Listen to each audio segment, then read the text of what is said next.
Welcome to Theology in the Dirt, where we try to practice our theology at home and in the public square of our city and our world. Your hosts are Keith Thompson and Mitch Jolly. Theology in the Dirt is produced by Chris Hayes, and the artwork is by Kayla Sanner. Here we go. Hey guys, thank you for joining us today on Theology in the Dirt. Host Keith Thompson and Mitchell Jolly, and we have a guest today, a special guest that we're glad to have on, Lieutenant Commander Dr. Chris Auger, and he's been a joy to get to know over the past few months. And today we're going to be talking about leadership, and so we're going to be interviewing Chris and discussing basically some issues regarding leadership. So Chris, why don't you start us off by telling us about you? Tell us about your background. Tell us about your service in the military, your education and a doctorate, and becoming a Christian. So tell us a little bit of your story. I'd say it's a pretty eclectic story. I grew up Catholic, not really knowing the Lord. In fact, me and my two younger brothers were asked not to come back to CCD because we they didn't appreciate our perspective on attending Saturday morning. So we hit a point where they went to mom and said, maybe this isn't for them. So, typical boys, right? Well, that's kind of where we were at with it. But so it was, but that's, I'm not bashing anything. I'm just kind of putting it out there. But my dad was in the SEAL teams. I started out going to college at Old Dominion University, and there's no way I was going into the Navy because I didn't really know my dad because of the amount of time he spent deployed. But after staying out of school for a year waiting on financial aid to start and the government changing the rules on whether I was on my parents' income tax or not, I didn't like paying for school, so I figured I'd let the military do it. So I joined the Navy, and then lo and behold, took the SEALs test. Passed the test and made it out to San Diego, where I graduated from the basic underwater demolition SEAL training in December of 1988. And that began my trek as a Navy SEAL. At that point in time, I was enlisted, and I went up through the ranks to chief, and that took about 10 years. And then about that point in time, I decided it was time for a change because I loved being a SEAL and I loved my family, but I kind of fell in love with my family in a different way and elevated them above being in the teams. I took a break in service and jumped into the reserves and picked up a commission. It was at that same time that I actually met the Lord. Came home to a note one night from my beautiful bride, and it pretty much said, "You come home this late again, we won't be here." So I had a decision to make. Right. And I looked in the mirror, and literally it was a man in the mirror moment, and said, "You're not the man you want your daughter to marry or the husband your wife deserves. So what are you going to do about it?" And that's when I invited the Lord into my heart and started walking with him. And that was in February of 1998. Wow. And then I was recruited to teach mission planning software and processes to the SEALs, and did that for about 5 years while I was a commissioned officer in the reserves in the SEAL teams. In 2005, they mobilized me back to active duty, and I spent my year in San Diego at the Mission Support Center, basically delivering intel on demand to the folks that were forward. They appreciated the work I did and asked me if I'd want to come back full time. I went to my girls and asked them, said, "Hey, they're asking me to come back full time. What do you think?" And they said, "Hey, you love being in the teams. We're in a good place here as a family." We had a church family at the time. We were all walking with the Lord. So I said, "Sure, let's do that." And then on or about, I think right after it was May of 2011 when we dispatched bin Laden, that I deployed to Pakistan. They weren't real happy with SEALs at that point in time, but they allowed me in because they wanted the training. Right. And that was my final deployment. Coming back from that, because I did 6 months in Pakistan. Okay. My spinal surgeon informed me that I'd probably put about 8 or 9 lifetimes on my spine, and it might be time to go do something else. So 2 neck injuries and a stroke later, I retired. Wow. And in the process of retiring, I looked at my bride and said, well, what am I going to do in my spare time? And she kind of looked at me and said, I will not be your hobby in retirement. And I said, well, I'm going to go back to school then. And she's remembering the first 2 times I went back to school for undergrad and the master's. And she's like, I don't want you to go to school. And I went, well, then you get to be my hobby. And she went, go back to school. So I went to Regent University and pursued a doctorate in strategic leadership with a concentration in leadership coaching. And my main premise was to come out of that being able to do things. 2 things is being a teacher at the highest level, or a professor at the doctorate and the master's level, and then as well as coaching and coming alongside folks in leadership performance, and being able to do that in a Christian or a secular world, but regardless, the individual would be receiving a Christian-oriented and based coaching perspective, grounded in truth. Wow. So about 2017, we decided to come down to Georgia because my daughter fell in love with a gentleman in Douglasville. And Mama once again said, how come she gets 2 and I get none, referring to the new mother-in-law? And I went, how about we go down to Georgia and check it out? And we did. So we got here in May of 2017. I tried to get a position at Chick-fil-A Support Center in their training department. They were consolidating their training efforts there. And I made it to the final round, and I got the call that I was not selected to continue on. Now, that was a strange feeling for me because I had never not gotten anything I'd ever pursued in my life. So that was different. Yeah. But at the same time, I was doing the happy dance because I wasn't on the 19 for 3 hours a day of my life. So I cut those teeth and climbed those ladders. That's not what I was looking for. And then I ended up getting recruited, strangely enough, through LinkedIn at WinShape Teams for a position as a team and leader development consultant. So the preparation or the gauntlet at Chick-fil-A Support Center, because it is a very extensive hiring process, they hire well so they don't have to fire well. And WinShape is very similar to that as a 501c3 foundation of the Cathy family. Right. And going through their process, I was able to win them over. In fact, my final exercise of taking servant leadership and putting into application, I took my then supervisor and his supervisor out to a golf cart and blindfolded the driver and had the passenger tell the driver how to drive around the campus. Oh, wow. Utilizing servant leadership principles. Now, it's quite interesting to see the lack of control someone has and the control they try to maintain without their vision driving down the road. So I won them over and they invited me to partake, and I've been at WinShape now since September of 2017. Wow.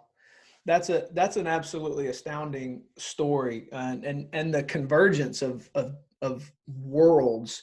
And the question that comes to my mind as you're telling that story, and Keith, I'm sure you have tons of questions as well, is how does the leadership you learned as a SEAL mesh with the academic training you got in your doctorate in strategic leadership? What did those worlds mesh well? Did you find things in conflict, and how did you sift those things out?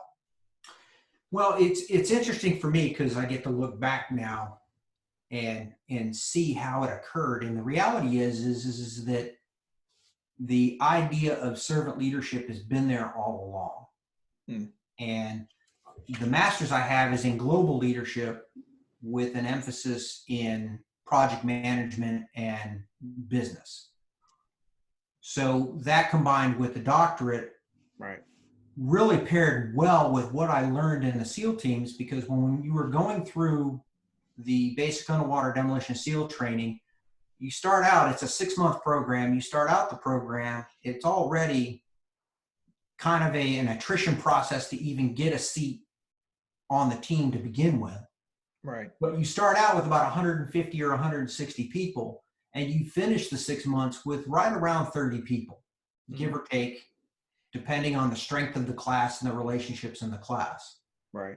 And that means people either get medically drop, performance drop, which are not as common as people walking up to a bell and choosing to opt out. And they literally ring out of the program. Right. And what you learn in that process is that you don't want to be the one to let the team down, the people standing next to you or your leadership. Now, what they do in the SEAL teams is they actually take that and then they elevate it, because then once you get into a SEAL platoon, you're given a particular job. Could be life support systems and diving. It could be as the ordnance rep. It could be as the corpsman, or it could be as the communications person, or as the air ops guy, where typically you have charge. You have been given stewardship of a bunch of gear and kit that if you don't do your job well, other people won't come home. Wow. And no one wants to be the person that is responsible for somebody not making it back. Right. Or letting the platoon down or the leadership down. So you then start taking that leadership role on, where you then start understanding that your leadership, I like to tell people that it's funny when I hear people call themselves a leader. That's just like me saying I'm humble. Just ask me. The reality is, would you think I'm very humble if I asked you if I was humble? Yeah, I wouldn't think you were very humble. So humility is, Right. evidence of having been humble. Leadership is evidence of having led. Lots of people out there are in charge of things. Right. But leadership really doesn't. That's given to you by the people that you've actually led and influenced in a specific way. Right. So in the SEAL teams, servant leadership, they don't necessarily identify it as servant leadership, but you're always in it for something bigger than yourself and others. Wow. And that's really what I saw now that I look back at all those years. Now, throughout that process, I started in a command and control mindset, because that's what the military teaches. Right. But then I learned the player coach model and the quarterback model, and even a high performance team, which is more about what a SEAL platoon is, where everybody has those relationships and the officer in charge is willing to not abdicate, but to give his leadership to somebody else. In other words, somebody 10 pay grades below him that packs his parachute. Right. They're the jump master. He's going to give leadership of that jump to them. Then once everybody gets on the ground and has buried their parachutes, he takes that leadership back. So what I really learned today now is that leadership is a lot more about leading, following, and teaming from moment to moment, and how eloquently we do that with those around us. So leadership That's is rich. Yeah, servant, and for me, servant leadership is the form of leadership that is out there. It is the hardest form of leadership. Chris, what I know the transition. I was never in the military. My father was in the military, and thanks for your service, by the way. Yes. I told you that before, but that's worth saying again. I was never in the military, but it seems that leadership in the military setting and transitioning to a civilian world might pose problems and be different somehow. I know maybe fundamentally it's not different, but as it functions, it might be. What was that transition like for you, moving from the military world to the civilian world? And Mitch has already alluded to this a little bit. You're working on your PhD or your doctorate in leadership as you're realizing maybe that leadership in a world that's not military is a little bit different than the world that's military. It's interesting because I don't necessarily, for me, leadership is the same regardless of the sphere of influence. And the challenge is that in the military, if you don't lead well, people don't come home. So the stakes tend to be a lot higher. Right. Now, I say that, but that's coming from, a very secular perspective, because if I take that same belief system into my faith, my failure in leadership, the stakes are pretty high. That means somebody's not going to go be with the Lord for eternity. So I think it's just, it almost becomes more geography. The problem is that a lot of people look at their leadership and they try to lead differently in their different spheres. And, they lead this way at work. And then when they come home to their family, they try to lead in this way. And then when they're with their friends, they're this kind of leader. And I often call those folks a very schizophrenic leader. Because oftentimes what happens is under stress, when we're hangry and hungry and tired, what's really in us comes out. And if we lead in a particular way, we may gravitate and use a form of leadership that we might use with somebody we have at work with those that we love most. And it might not be well received. But if we focus our leadership in the context of being a servant leader, then we can be the same kind of leader regardless of the sphere of influence that we're in. And what comes out of us, I like my leadership to be guided by the fruit of my spirit. I often tell folks that when you're looking at how you're leading, if you're doing anything that is in disagreement with the fruit of the spirit, odds are you're not leading well or to the potential that you could be leading with. So I would say that it's less about the transition from the military to the world and more specifically about the realization of how important our leadership, teamsmanship, and followership is. Because the perspective is very similar regardless of what you're doing in those, but you're going to move in and out of those in our spheres of influence, in the roles that we have that. Like in my family, I'm the head of my household, but I'm also a teammate with my bride. But I'm the father of my daughter. So I've got multiple roles in one sphere, but I'm still going to be a servant leader in all of those roles. At work, I'm a teammate, I'm a follower, I'm a leader on certain projects, but I'm still going to be a servant leader in that, because I define servant leadership as someone with the unshakable desire to enrich the lives of others. And that word enrich is to give value or to add value. Now, I can replace leader in that instance with teammate or follower or husband or father or brother or friend. Right. The definition still applies across all of that. So if I'm concentrating on being a servant leader, teammate, follower, those all then roll into how I actually perform and conduct myself in those various spheres and roles that I have. Right.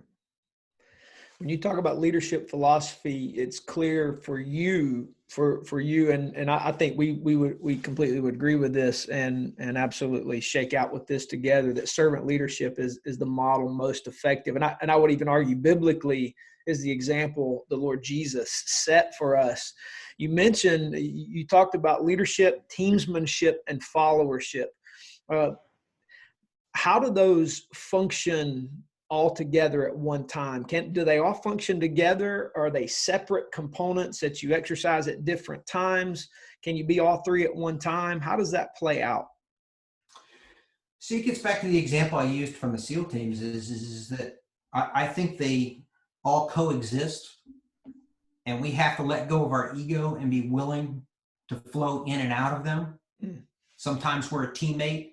Right. Sometimes we need to follow. It's like I said, that officer in charge of a platoon, the platoon OIC, it would be insane for him to not let go of his leadership and give it to the very junior E5 that is the free fall jump master who packed his parachute. Right. To give him his jump master checks to make sure that he put all of his kit on safely before he jumps out of a perfectly good airplane. Right. But then on the ground, the chutes are recovered. That E5 is now, it's not that the officer in charge takes his leadership back. He gives it back willingly, and it just flows very, very naturally. So in that moment, that officer is following that enlisted because of the expertise needed at the time. But then when it's time for him to take it back, he takes it back and gives it to the point man, who's then going to take the platoon and lead them out towards their target. Right.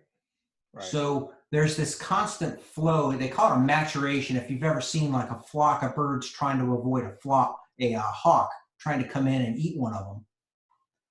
It's a couple thousand birds all at once flowing very, very naturally in and out of a different shape.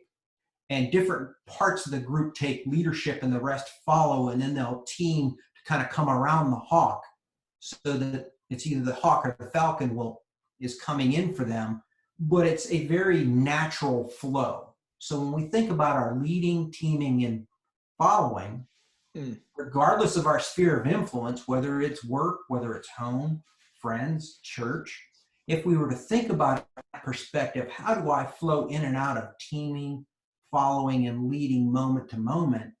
What's needed in the moment? And then am I being that to the best that I can? Am I adding value as a follower here? We've all had those very painful followers that we've had to talk to. Right. But then my question to leaders all the time is, have you ever been that painful follower? And I think we could all raise our hand. So same thing about being a teammate. We've all had those teammates that we really didn't want on the team. There were extra grace required. But have we ever been that person needing the extra grace? So, and then how do we offer that when it's needed? Yeah. And same thing, it's the idea of leading. We've all been in a leading position and we've had those challenging folks. Have we ever been that challenging folks? I mean, I like to ask people oftentimes is that if you had to lead you, would you? That's a challenging question. Yeah. Well, what are some things in your experience that interrupt that flow that birds, I mean, because that's a beautiful picture, how they work so effortlessly together to avoid being eaten. What are some things for us humans who have a tendency, we would say we're more intelligent than birds, yet if you looked at us trying to avoid something trying to eat us, it surely wouldn't look that pretty. What are some of the human characteristics that you've experienced that interrupt that flow? Well, I think it's when we let ourselves get ahead of us. When we forget about there's a bigger picture. Right. It can be pride, it can be ego. Again, it's all the things that come into the opposites of the fruit of the Spirit. It's everything that the Lord asks us not to be, that we let those kind of seep in, and then it interferes and it gets in the way of us being who He's designed us to be. Yeah, that's good. That's good stuff. What about, you had mentioned, you've mentioned Christian leadership and other things associated with that. Chris, is there a distinctive in your mind between Christian leadership and secular leadership as you've experienced it? I mean, what I try to focus people on is that what are you using to guide your leadership? And for me, there's only one truth. If I'm trying to use anything else, then it's going to be flawed. So for me, leadership is leadership, and it should be grounded in the biblical truth. Because the Lord has given us, from the beginning, He has given us the information we've needed in how to lead well.